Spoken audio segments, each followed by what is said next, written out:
Our readings are beautiful to explain, but let us go directly to the meat of the readings. In the first reading, we noticed that Jonah escaped, denied, refused to obey God. So he became rebellious. He doesn't want to obey the Lord, to go to the city of Nineveh and to preach the place and tell them that the place will just be 40 days left and this will be destroyed. Now, Jonah decided, no, I will not follow you. So he escaped. Then, of course, the boat was tossed by the waves.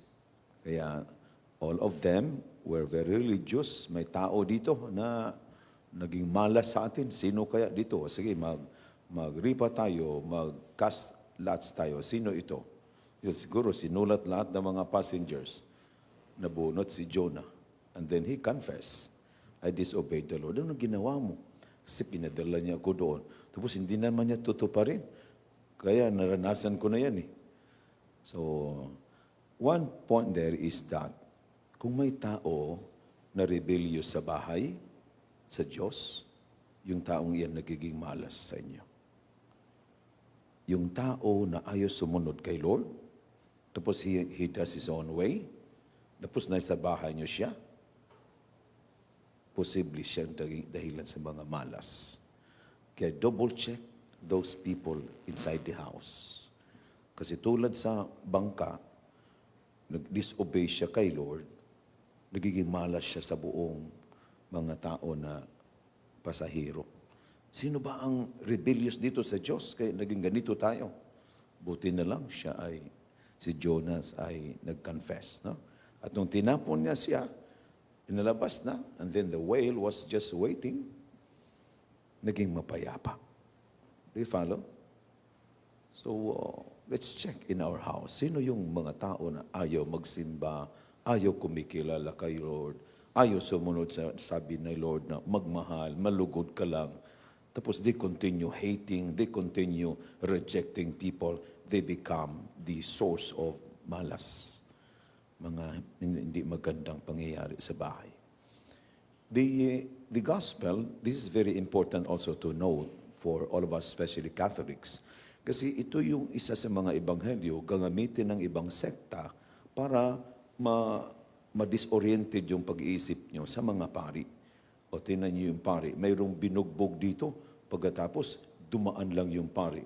Yung Levite noon, sa Kristan, no? Jew din siya. Dumaan lang din. Buti pa itong Samaritans and Jews before were fighting because of faith. No? Yung Diyos dito sa amin, yung lugar namin dito, kasi this is the well of Jacob. And then, sabi nyo, Jerusalem ang presence ni Lord. Doon nag-fight sila ngayon. Anyway, so, ang nangyari dito ay ang Samaritan na magkaaway nga sila. No? They don't have common ground or relationship. But this Samaritan man helped sa taong nangangailangan. Pero bakit ba yung pari, yung Levite, ay umalis, hindi tumulong? May kwento dyan eh. Ito yung tatakpan para isip mo sa mga authority. Kanyan talaga yung mga pari, ayaw tumulong. The reason is, doon sa temple, there will be like mga 200 to 300,000 people waiting just to witness the big celebration. It could be Passover, it could be the Pentecost celebration. Basta may papasok sa templo na ang pagpili ng pari, pagpasok doon, twice. The first act of choosing is the 12 tribes of Israel. Sino? Tribes of Manasseh, tribes of Benjamin, tribes of Jose. 12 sila. And per tribe, there will be 2,000 to 3,000 priests. Just imagine. Kaya kung mapili ang tribe of Manasseh, yung 2,000 priests doon or 3,000, i-raffle na naman yun, tapos pipili. Do you remember Zechariah? 95 na siya. That was the first time he entered the temple. to incense the Holy of Holies. Kasi bihira lang talaga doon. Talagang piling-pili ka. No? Kung gusto ni Lord na ikaw yung papasok doon to incense the sanctuary, the Holy of Holies. Kaya itong paring ito, he's the only, wala nang makapagpalit sa kanya. People are waiting there for him to enter into the sanctuary kasi siya yung napili. Ang batas noon, kung ang isang Jew, pari man or hindi, mahipo mo yung dugo, you need to cleanse yourself. You don't have to, you should not enter the temple. Example, di ba kung kayo mga babae, manganganak kayo, di ba may dugo? O kayo mga nanganak na, mag-confess naman kayo dyan, hindi pa ako nanganak. Di ba may dugo? So kung mahipon nyo yung dugo, siyempre may dugo, covered kayo. So kung ang inay, manganganak, babae, ang purification stage niya ay 80 days. Pero kung lalaki, only 40 days. Si Mama Mary, how many days? Ilan? Okay, usap naman tayo para ilang araw. Si Jesus lalaki. So you count December 25 and then February 2. 40 days. O anong piyesta ng February 2? Piyesta ng Karinderya. Uy, naguguto na pala ako pa na ng Karinderya. Gumano si Doris. Karinderya sinabi ko. Candelaria. Sinadya ko lang yun para, nakikinig ba ng gusto? Anyway, so Feast of Light, di ba? And then, isa sa mga celebration, the presentation of Jesus in the temple. And at the same time, the purification of Mother Mary. Di ba nagdala siya ng turtle dove kasi sign of poverty. Pero karnero yung dala, mayaman ka.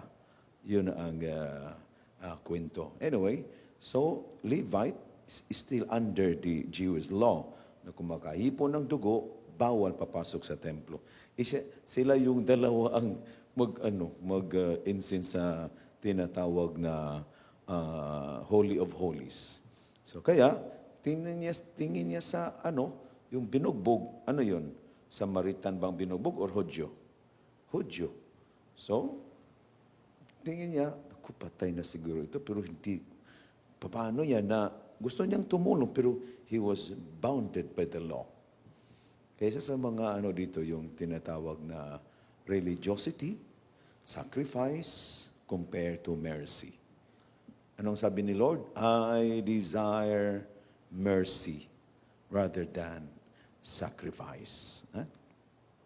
Anyway, so isa sa mga tinatawag na picture natin dito, yung aral, yung pagtulong ng Samaritan. No? Who is the neighbor? Tingnan mo, yung tinanong ni Jesus, mga Hudyo. Pero did they mention the Samaritan was the real neighbor? Just even to speak out the name Samaritan, they could not do it. Because an enemy. Ganyan sila kamitikuloso mga Hudyo, basta kaaway.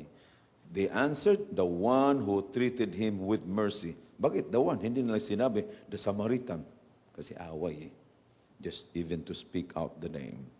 So, go and do likewise. Gawin nyo yan. So, ibig sabihin, kung tayo ay kapwa-tao, or let us use the word kapitbahay man lang, no? Yung number one talaga, kaaway man o hindi, willing tayong tumulong. You have a Christian heart. You have a heavenly heart. Hindi natin titingnan yung color sa pagtutulong. Dahil kaawa ito, nananakit ito, chinichismis ako nito, ayaw kong tumulong. That is not the attitude of Christ. Which many Christians have been victimized with that kind of spirit. Ang tutulungan lang yung tumulong. Yung mga nananakit, hindi dapat tutulungan. Hindi naman di ba? So, ibig sabihin, yung pagtutulong mo para siyang human kind of expression of help. But when you say divine help, it will not look kahit sa ugali ng tao. Kaya si Lord, dami namang nagkasala sa Kanya, hindi rin humingi ng kapatawaran. But Jesus voiced out on the cross, Father, forgive them. They do not know what they do. So bilang mga kapatid or anak ni Jesus or kapamilya ni Jesus, let us follow His attitude, helping even the enemies. Amen? Treating them like victims of evil spirit, evil attitude. Hindi natin sila titingnan na talagang masama. May pumasok lang. Kayo nga, di ba, kung ang asawa mo ay lasinggo, tapos punong-puno ng alak ang loob, tapos ikaw ay ngayon binubuli ka ngayon, nagsisi ako, bakit ikaw yung pinakasalan ko? Ang laki ng mata mo, ang laki ng ilong mo, yung labi mo, hindi ka pa nagtututbrush. Yan ay lasing eh. Di ba, hindi mo naman sasagutin yun kasi lasing. Di ba, kinabukasan, sige, bukas, mawala na yung alak sa loob mo. Yan, sisipain kita dyan. Di ba? So, once a person commits wrong, there is an evil spirit inside. Di ba, parang guwantis ba na gagalaw yung guwantis dahil sa kamay? Sisisihin mo ba yung guwantis? Or sisisihin mo ba yung kamay na kung saan yung kamay, tanda ng bad spirit, pero yung guwantis, yun ang tinatawag na parang katawan natin ginagamit na instrumento. Anyway, the point here is that be a neighbor. No?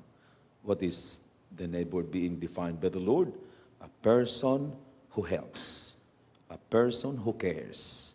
Others, even they appear to be an enemy.